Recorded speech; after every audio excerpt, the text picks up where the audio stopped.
இலங்கைக்கு அழைத்து வரப்பட்டது உண்மையான செவ்வந்தியா இல்லையா? சாணக்கியனுக்கு பலப்படுத்தப்பட்டுள்ள பாதுகாப்பு. ஆனந்த விஜயபால அறிவிப்பு. வடக்கில் இன்று பகல் முழுவதும் மின்தடை. சுங்கத்தால் தடுத்து வைக்கப்பட்டிருந்த வாகனங்கள். ஜனாதிபதி வெளியிட்ட வர்த்தமானி. துரோகத்தின் எதிரொலி. கருணாவின் பிரிவால் புலிகளுக்கு கிட்டிய வெற்றி. யாழ்தேவி தொடருந்தின் தலைமை கட்டுப்பாட்டாளர் கைது. இலங்கையின் கோல்டன் விசா திட்டம். புலம்பெயர் முதலீட்டாளர்களுக்கு வாய்ப்பு. எந்த நேரத்திலும் எவரும் சுட்டுக் கொல்லப்படலாம். சஜித். மக்கள் எனக்கு ஏன் வாக்களிக்கவில்லை? ரணில் விக்ரமசிங்கவின் கேள்வி. தொடர்ந்து பெய்து வரும் பலத்த மழையால் 29,000க்கும் மேற்பட்டோர் பாதிப்பு. லசந்த விக்ரமசகரவின் கொலை. பெண்ணொருவர் உட்பட 3 அதிரடியாக கைது. நேபாளத்திலிருந்து கைது செய்யப்பட்டு இலங்கைக்கு வரப்பட்டது உண்மையான செவ்வந்தியா என்ற சந்தேகம் இருப்பதாக முன்னாள் அமைச்சர் உதய கம்மன்பில தெரிவித்துள்ளார். யூடியூப் தனியார் அலைவரிசை ஒன்றுக்கு வழங்கிய செவ்வியிலேயே அவர் இவ்வாறு குறிப்பிட்டுள்ளார். அவர் மேலும் கூறுகையில், செவ்வந்தி நாட்டை விட்டு தப்பிச் செல்லும் போது வெளியான புகைப்படங்களில் அவரது முகம் நீள்வட்டமாக இருந்தது. எனினும் தற்போது நாட்டிற்கு அழைத்து வரப்பட்டுள்ள செவ்வந்தியின் முகம் வட்டமாக உள்ளது. செவ்வந்தியின் தோற்றத்திலும் நிறைய மாற்றங்கள் உள்ளன. பியூமி ஹன்சமாலியின் கிரீமை பாவித்தால் கூட 8 மாதங்களில் அவ்வாறான தோற்றத்தை பெற வாய்ப்பில்லை. அத்துடன் உதவி போலீஸ் அத்தியட்சகர் ருஹான் ஒழுகல செவ்வந்தியை நேபாளத்தில் வைத்து பார்த்தவுடன் அவரிடம் நலமா என வினவுகின்றார். செவ்வந்தியை போன்ற உருவ அமைப்பை உடைய மற்றொரு பெண்ணும் அங்கே இருக்கின்றார். இவ்வாறு இருக்க அவர் செவ்வந்தியை எவ்வாறு அடையாளம் கண்டுகொண்டார்? வாகனம் செலுத்தும் ஒருவர் சாதாரண தவறொன்றை விட்டு போலீசாரிடம் சிக்கினால் அவர் பதற்றமடைவார். ஆனால் கொலை குற்றம் புரிந்த செவ்வந்தி போலீசாரிடம் சிக்கும் போது அவரது முகத்தில் எந்த ஒரு பதற்றமும் இல்லை. மாறாக அவரது முகத்தில் சிரிப்பே இருந்தது. சாதாரணமாக ஒரு குற்றவாளியை அழைத்து வரும்போது முகத்தை மூடி அழைத்து வருவது வழக்கம். ஆனால் செவ்வந்தி தொடர்பான புகைப்படங்கள் அனைத்தும் ஊடகங்களுக்கு பகிரப்பட்டன. எனினும் செவ்வந்தி தங்கியிருந்த இடத்தை பார்வையிட போலீசார் அவரை அழைத்துச் செல்லும் போது முகத்தை மூடி அழைத்துச் செல்கின்றனர். நாடு முழுவதும் அவரின் முகத்தை பார்த்த பின்னர் ஏன் இவ்வாறு செய்ய வேண்டும்? இதேவேளை பாதாள உலக குழுவின் தலைவர் கெஹல் பத்ர பத்மேதான் செவ்வந்தி நேபாளத்திற்கு தப்பிச் செல்ல உதவினார். அவர் போலீசாரிடம் சிக்கிய பின்னர் செவ்வந்தி தொடர்பான உண்மைகளை கூறுவார் என அனைவருக்கும் தெரியும். இவ்வாறு இருக்க செவ்வந்தி ஏன் நேபாளை விட்டு செல்லாமல் இருந்தார்? இவ்வாறான விடயங்கள் சந்தேகத்தை ஏற்படுத்துகின்றன என தெரிவித்துள்ளார்.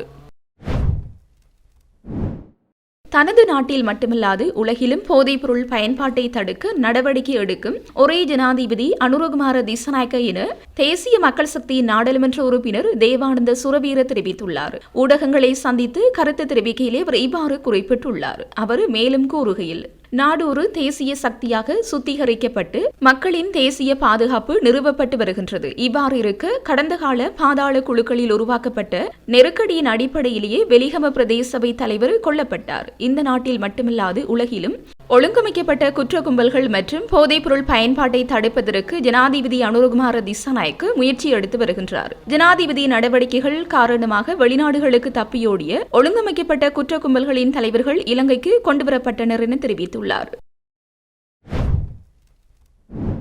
இலங்கை தமிழ் அரசு கட்சியின் நாடாளுமன்ற உறுப்பினர் ரா சாணக்கியனின் பாதுகாப்பு பலப்படுத்தப்பட்டுள்ளதாக பொதுமக்கள் பாதுகாப்பு அமைச்சர் ஆனந்த விஜயபால தெரிவித்துள்ளார். சாணக்கியனுக்கு பாதுகாப்பு அச்சுறுத்தல் இருப்பதாக கூறிய நிலையில் அவரின் பாதுகாப்பு பலப்படுத்தப்பட்டுள்ளதாக அமைச்சர் மேலும் சுட்டிக்காட்டியுள்ளார். அத்துடன் ஐக்கிய மக்கள் சக்தியின் நாடாளுமன்ற உறுப்பினர் ஜகத் விதானவுக்கும் பாதுகாப்பு பலப்படுத்தப்பட்டுள்ளதாகவும் அமைச்சர் தெரிவித்தார். இதேவேளை உயிரிழந்த வெலிகம பிரதேச சபையின் தவிசாளர் முன்னதாக பாதுகாப்பு கோரி காவல்துறை அதிபர் மற்றும் பிரதி காவல்துறை அதிபருக்கு கடிதம் அனுப்பியிருந்ததாக ஆனந்த விஜயபால குறிப்பிட்டார். அதன் பின்னர் அவருக்கு எவ்வாறு பாதுகாப்பு வழங்குவது என்பது குறித்து கலந்துரையாடப்பட்டதாகவும் அமைச்சர் கூறினார். இந்த நிலையில் மக்கள் பிரதிநிதிகளை தெரிவு செய்யும் போது சிறந்த ஒருவரை தெரிவு செய்தால் அவர்களுக்கு எவ்வித அச்சமுமின்றி காவல்துறை பாதுகாப்பை வழங்க முடியும் என்றும் பொதுமக்கள் பாதுகாப்பு அமைச்சர் ஊடகம் ஒன்றுக்கு தெரிவித்தமை குறிப்பிடத்தக்கது. வடக்கு மாகாணத்தின் மன்னார் தவிர்ந்த ஏனைய 4 மாவட்டங்களிலும் தற்போது மின்தடை நடைமுறையில் உள்ளதாக இலங்கை மின்சார சபை தெரிவித்துள்ளது. அதன்படி யாழ்ப்பாணம், கிளிநொச்சி, முல்லைத்தீவு, வவுனியா ஆகிய 4 மாவட்டங்களில் காலை 6 மணி முதல் மாலை 7 மணி வரை 13 மணி நேரம் மின் நடைமுறைப்படுத்தப்பட்டுள்ளது. வவுனியா தொடக்கம் மன்னார் 220 கிலோவாட் மின் பரிமாற்ற வடத்தை மாற்றி அமைப்பதற்கான வேலைகளுக்காகவே மின் துண்டிக்கப்பட்டதால் 4 மாவட்டங்கள் முழுவதும் மின் விநியோகம் தடைப்பட்டுள்ளது. குறித்த வேலைகள் நிறைவடைந்ததும் மின் இணைப்பு உடனடியாக மீள வழங்கப்படும் என்று இலங்கை மின்சார சபை அறிவித்துள்ளது. இதேவேளை எதிர்பார்த்ததை விட வேலை முன்னதாகவே முடிந்தால் திட்டமிடப்பட்ட நேரத்தை விட முன்னதாகவே மின்சாரம் வழங்கப்படும் எனவும் மின்சார சபை தெரிவித்திருந்தமை குறிப்பிடத்தக்கது.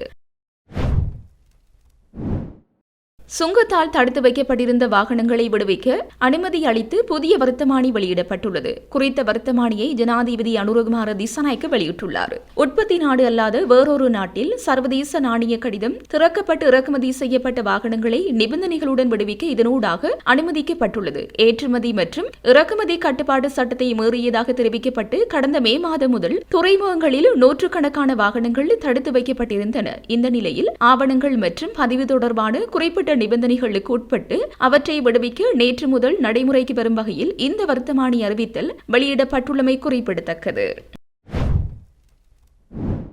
கருணா எனும் விநாயகமூர்த்தி முரளிதரன் விலகி கிட்டத்தட்ட வரும் 10 நாட்களில் அவர் தனித்து விடப்பட்டதாக மூத்த ஊடகவியலாளர் நிராஜ் டேவிட் தெரிவித்துள்ளார். இது தொடர்பில் அவர் மேலும் தெரிவிக்கையில், கருணாவின் பிளவை அடுத்து விடுதலை புலிகள் பெற்ற வெற்றி என்றால் சில நாட்களில் கருணா தனித்து விடப்பட்டார். இதனையடுத்து கருணாவின் பக்கத்தில் இருந்த அத்தனை தளபதிகளும், அதாவது முக்கியமான தளபதிகளும் அவரை விட்டு விலகிவிட்டனர் என அவர் தெரிவித்துள்ளார்.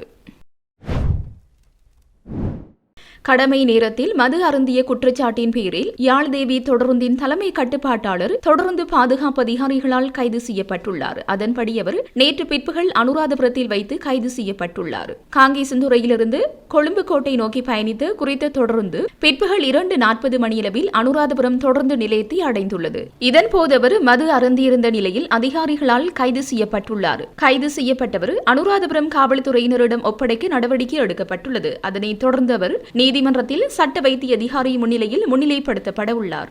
யாழ்தேவி தொடருந்துக்கு வேறொரு கட்டுப்பாட்டாளர் நியமிக்கப்பட்ட நிலையில் அனுராதபுரத்திலிருந்து கொழும்பு கோட்டையை நோக்கி புறப்பட்டுள்ளமையும் குறிப்பிடத்தக்கது. இலங்கை அரசு தனது நாட்டில் வெளிநாட்டு முதலீட்டை ஊக்குவிக்கும் நோக்கத்தில் புதிய நீண்டகால குடியிருப்பு திட்டமான கோல்டன் விசா திட்டத்தை அறிவித்துள்ளது. இந்த திட்டத்தின் மூலம் வெளிநாட்டவர்கள் இலங்கையில் நீண்டகாலம் வாழவும் முதலீடு செய்யவும் மற்றும் கல்வி கற்கவும் அனுமதி பெற முடியும் என தெரிவிக்கப்படுகின்றது. இந்த திட்டம் இலங்கையின் முதலீட்டாளர் விசா என்ற பிரிவின் கீழ் வருகின்றது. முதலீட்டாளர்கள், வெளிநாட்டு முதலீட்டாளர்கள், அவர்களின் துணைவர் மற்றும் சார்ந்த குழந்தைகள் அனைவரும் இந்த குடியிருப்பு விசாவுக்கு தகுதி பெற முடியும். விசா கட்டணம் வருடத்திற்கு $200 ஆகும் என தெரிவிக்கப்படுகின்றது. இந்த பிரதான விண்ணப்பதாரர், அவரது துணைவர் மற்றும் ஒவ்வொரு சார்ந்த நபருக்கும் தனித்தனியாக செலுத்தப்பட வேண்டும் என குறிப்பிடப்படுகின்றது. இந்த நிலையில் 5 ஆண்டு குடியிருப்பு விசா பெற குறைந்தபட்சமாக $1 லட்சம் முதலீடு செய்ய வேண்டும். குடியிருப்பு விசா அத்துடன் 10 ஆண்டு குடியிருப்பு விசா பெற $2 லட்சம் முதலீடு அவசியம் என குறிப்பிடப்படுகின்றது. 10 ஆண்டு கோல்டன் பாரடைஸ் விசாவுக்கான கட்டணம் $2000 ஆகும் என தெரிவிக்கப்படுகின்றது. முதலில் விண்ணப்பதாரருக்கு 5 ஆண்டு காலத்திற்கு குடியிருப்பு அனுமதி வழங்கப்படும். இதனை அடுத்து அவர் $2 லட்சம் முதலீட்டை செய்திருப்பது உறுதி செய்யப்பட்டால் மேலும் 5 ஆண்டுகள் வரை விசா நீட்டிக்கப்படும். அங்கீகரித்த திட்டங்கள். முதலீடு செய்யக்கூடிய துறைகள். வெளிநாட்டு முதலீட்டாளர்கள் இலங்கையில் அரசு அங்கீகரித்த திட்டங்களில் பணத்தை முதலீடு செய்யலாம். இதில் முக்கியமானவை சொத்துக்கள் வாங்குதல் அல்லது குத்தகைக்கு எடுப்பது, இலங்கையில் புதிய வணிகம் தொடங்குதல், இலங்கை நிறுவனங்களில் குறைந்தபட்சம் 10% வாக்குரிமை பங்குகள் வாங்குதல், இலங்கை அரசாங்கம் அல்லது மத்திய வங்கி வெளியிடும் பத்திரங்கள் மற்றும் கடன் ஆவணங்களில் முதலீடு செய்தல். முதலீட்டாளர்கள் முதலீடு செய்ய முன் இலங்கையின் எந்த ஒரு உரிமம் பெற்ற வணிக வங்கியிலும் முதலீடு கணக்கு மற்றும் விசா வெளிநாட்டு கரன்சி என்ற வங்கி கணக்குகளை திறக்க வேண்டும். இதன் மூலம் பணம் சட்டப்படி இலங்கைக்கு வரவழைக்கப்பட்டு முதலீடாக பயன்படும். இந்த விசா திட்டம் முதலீட்டாளர்களுக்கு மட்டுமல்லாது அவர்களின் குடும்பத்தினருக்கும் நீண்டகால குடியிருப்பு வாய்ப்பை அளிக்கின்றது. இலங்கையின் நோக்கம் அவர்கள் இலங்கையில் கல்வி கற்கவும், தொழில்கள் நடத்தவும் மற்றும் நாட்டில் சட்டப்படி மக்களை வாழவும் முடியும். இலங்கை தற்போது வெளிநாட்டு முதலீட்டை ஏற்க கடுமையான முயற்சி செய்கின்றது. குறிப்பாக சுற்றுலா, தகவல் தொழில்நுட்பம் மற்றும் கட்டுமானம் போன்ற துறைகளில் வெளிநாட்டு நிதி வருகை அதிகரிப்பது அதன் முக்கிய நோக்கம். கோல்டன் தங்கம் விசா திட்டம் அதன் ஒரு பகுதியாக உருவாக்கப்பட்டுள்ளது. புதிய குடியிருப்பு இலங்கையின் இந்த புதிய திட்டம் மால்டா, போர்த்துகல் மற்றும் துபாய் போன்ற நாடுகளில் தற்போது நடைமுறையில் உள்ள கோல்டன் விசா திட்டங்களைப் போலவே வடிவமைக்கப்பட்டுள்ளது. இதன் மூலம் இலங்கை வெளிநாட்டு முதலீட்டாளர்களுக்கு ஆசியாவில் ஒரு புதிய குடியிருப்பு மற்றும் முதலீட்டு தளமாக உருவாகும் என்று எதிர்பார்க்கப்படுகின்றது. இந்த திட்டம் மூலம் வெளிநாட்டவர்கள் தங்கள் குடும்பத்துடன் இலங்கையில் குடியேறி வணிகம் நடத்தி கல்வி கற்கும் வசதியையும் பெற முடியும். அதே சமயம் இலங்கை பொருளாதாரத்திற்கும் இது புதிய உயிர் ஊட்டமாக இருக்கும் என பொருளாதார நிபுணர்கள் கூறுகின்றனர். இலங்கையில் எந்த சந்தர்ப்பத்திலும் எங்கு துப்பாக்கிச்சூடு நடக்கும் என்பதை ஊகிக்க முடியாமல் உள்ளது. இந்த நிச்சயமற்ற நிலை மற்றும் பாதுகாப்பின்மை காரணமாக மக்களின் உயிருக்கு ஆபத்து ஏற்பட்டுள்ளது. இந்த நிலைமையை கட்டுப்படுத்துவதற்கு அரசிடம் முறையான வேலை திட்டங்கள் எவையும் இல்லை. இவ்வாறு எதிர்க்கட்சித் தலைவர் சஜித் பிரேமதாச தெரிவித்தார். ரத்தினபுரி மாவட்டம் இறக்குவானை தேர்தல் தொகுதியில் நேற்று நடைபெற்ற நிகழ்வொன்றில் கலந்து கொண்டு உரையாற்றும் போது இதனை தெரிவித்த அவர் மேலும் தெரிவிக்கையில், மக்களை வாழ வைப்பதுதான் ஒரு அரசின் கொள்கையாக அமைந்திருக்க வேண்டும். ஆனால் இன்று நாட்டில் கொலை கலாச்சாரம் தலைதூக்கியுள்ளது. இவ்வாண்டில் மாத்திரம் அதிக எண்ணிக்கையிலான துப்பாக்கிச்சூட்டு சம்பவங்கள் பதிவாகியுள்ளதால் உயிரிழப்புகளும் காயங்களுக்குள்ளான சந்தர்ப்பங்களும் அதிகரித்துள்ளன. பொதுமக்கள் சந்திப்பு இடம்பெற்றுக் கொண்டிருந்த சந்தர்ப்பத்தில் பிரதேச சபை தவிசாளர் ஒருவர் மீது அவரது அலுவலகத்தில் துப்பாக்கிச்சூட்டுக்கு இலக்காகி உயிரிழக்கும் நிலைமை ஏற்பட்டுள்ளது. மக்களுக்கு சேவை ஆற்றுவதற்கான சந்தர்ப்பத்தில் இவ்வாறான அசம்பாவிதங்கள் ஏற்பட்டால் சாதாரண பிரஜைகளின் உயிருக்கு எவ்வாறு உத்தரவாதம் அளிக்க முடியும்? இன்று சமூகத்தில் கொலைகளும் திட்டமிட்ட குற்றச்செயல்களும் வெகுவாக சர்வ சாதாரணமாகவும் இடம்பெற்று வருகின்றன. இவற்றை கட்டுப்படுத்த அரசிடம் சரியான வேலை திட்டம் ஒன்று இல்லை.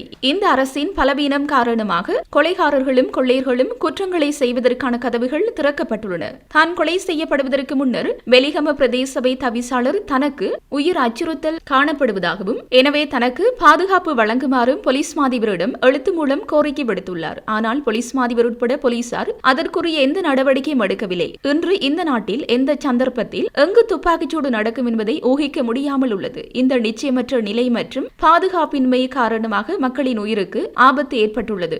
போதைப் பொருள் கடத்தல்காரர்களையும் கொலைகாரர்களையும் கைது செய்து குற்றச்செயல்களை இல்லாதொழிக்க வேண்டும். அவற்றை முழுமையாக கட்டுப்படுத்த வேண்டும். அவர்களுக்கு சட்டத்தின் கீழ் அதிகபட்ச தண்டனை வழங்கும் நடவடிக்கைகளுக்கு நாமும் எமது ஆதரவை தருவோம். இந்த கொலை கலாச்சாரத்தை முன்னிறுத்தி எதிர்க்கட்சியை கட்டுப்படுத்த வந்தால் அதற்கு நாம் இடமளியோம். இன்று நாட்டில் ஜனநாயகமோ அமைதியோ இல்லாதொழிக்கப்பட்டுள்ளது. நாட்டை அழிக்கும் போதைப்பொருள் கடத்தல்காரர்கள் மற்றும் போதைப்பொருள் விற்பனை செய்பவர்கள் சட்டத்தின் முன் நிறுத்தப்பட வேண்டும். நீதி, நியாயம், சட்டம் மற்றும் ஒழுங்கை பாதுகாக்கும் நடவடிக்கைகளுக்கு நாம் எமது உச்சபட்ச ஒத்துழைப்பை தருவோம். மக்களுக்கு சேவையாற்றுவதற்கு மக்கள் பிரதிநிதிகளுக்கு முறையான பாதுகாப்பை பெற்றுக் கொடுக்குமாறும் 220 லட்சம் மக்களின் உயிரை பாதுகாப்பதற்கும் நடவடிக்கை எடுக்குமாறு அரசிடம் கோரிக்கை விடுக்கின்றோம் என்றார்.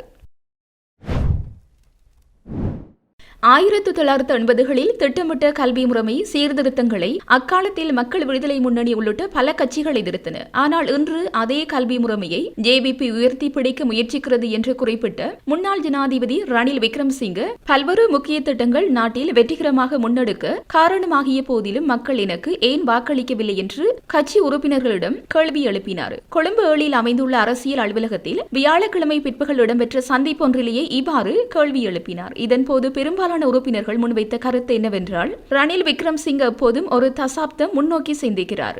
ஆனால் பொதுமக்கள் ஒரு தசாப்தம் பின்னால் நின்று சிந்திக்கிறார்கள். இதனால் ரணில் விக்ரமசிங்கவின் பார்வையும் பொதுமக்களின் எதிர்பார்ப்பும் பல சந்தர்ப்பங்களில் ஒத்துப்போகாமல் போனது ஒரு முக்கிய காரணம் என்று கூறினர். உதாரணமாக, ரணில் கணனி யுகம் பற்றி சிந்தித்த போது மக்கள் தென்னையோலை மற்றும் கயிறு பாய் பின்னுதல் போன்ற பாரம்பரிய தொழில்கள் நிறைந்த ஒரு காலகட்டத்தில் வாழ்ந்து கொண்டிருந்தனர் என்று உறுப்பினர்கள் சுட்டிக்காட்டினர். இதற்கு பதிலளித்து கூறுகையில், 1980களில் திட்டமிட்ட கல்வி முறைமை மறுசீரமைப்புகளை அக்காலத்தில் மக்கள் விடுதலை முன்னணி உள்ளிட்ட பல கட்சிகள் எதிர்த்தன. ஆனால் இன்று அதே கல்வி முறைமையை ஜேவிபி உயர்த்தி பிடிக்க முயற்சிக்கிறது. ஊடகத்துறையில் ஆர்வம் கொண்ட நான் பத்திரிகைகளின் மொத்த சரிவு குறித்து கவலை அடைகின்றேன். இருப்பினும் பத்திரிகைகள் புதிய முறையில் சிந்தித்து விரிவான நவீனமயமாக்கலுக்கு செல்லாவிட்டால் அதன் ஆயுள் மிகவும் குறுகியதாக இருக்கும். ஒரு செய்தித்தாளை பத்திரிகையாக மாற்ற முடியாது, ஏனெனில் செய்திகள் உடனுக்குடன் வந்து விடுகின்றன. ஆனால் பத்திரிகையாளர்கள் நீண்ட கட்டுரைகள் அறிக்கைகள் எழுதவே பயிற்சி பெற்றுள்ளனர் என்றார். இதேவேளை ஒரு நாட்டில் நீதிமன்றம் இருப்பது நீதியை நிலைநாட்டுவதற்காகவே. எந்த ஒரு குற்றவாளியையும் ஏன் வேறு யாரையும் கூட தன்னிச்சையாக கொலை செய்வதற்கு யாருக்கும் உரிமை இல்லை. ஒரு தவறு நடந்திருந்தால் சட்ட நடவடிக்கைகள், வழக்கு தொடர்பு மற்றும் முறையான சட்ட செயற்பாடுகள் மூலமாகவே அதற்குரிய நடவடிக்கை எடுக்க முடியும். ஒரு அரசாங்கம் இதுபோன்ற விடயங்களை அங்கீகரித்தால் மக்கள் சட்டத்தை தங்கள் கைகளில் எடுத்துக்கொள்ள தொடங்குவார்கள். அவ்வாறு சட்டத்தை கையில் எடுத்து தாங்களாகவே ஒருவரை குற்றவாளி என்று தீர்மானித்து அவரை கொலை செய்யும் வாய்ப்பு அவர்களுக்கு உண்டாகிறது. இது மிகவும் ஆபத்தானது என்று குறிப்பிட்டார். கடந்த சில நாட்களாக நிலவும் சீரற்ற வானிலையினால் நாடளாவிய ரீதியில் 18 மாவட்டங்கள் பாதிக்கப்பட்டுள்ளதாக அனர்த்த முகாமைத்துவ மத்திய நிலையம் தெரிவித்துள்ளது. அதன்படி சீரற்ற வானிலையினால் 7395 குடும்பங்களைச் சேர்ந்த மொத்தம் 29,414 பேர் பாதிக்கப்பட்டுள்ளனர். இந்நிலையில் தொடர்ச்சியான மழை வீழ்ச்சியினால் 11 மாவட்டங்களுக்கு விடுக்கப்பட்ட மண்சரிவு எச்சரிக்கைகள் மேலும் நீடிக்கப்பட்டுள்ளதாக தேசிய கட்டட ஆராய்ச்சி அமைப்பின் சிரேஷ்ட ஆய்வாளர் கலாநிதி வசந்த சேனாதீர அறிவித்துள்ளார். அத்துடன் இதுவரை பெய்த பலத்த மழையின் விளைவாக நீல்வளவ கங்கை, ஜின் கங்கை, கழுகங்கை மற்றும் அத்தனகல ஓயாவின் நீர்மட்டம் உயர்மட்டத்தில் இருப்பதாக நீர்ப்பாசனத்துறை தெரிவித்துள்ளது.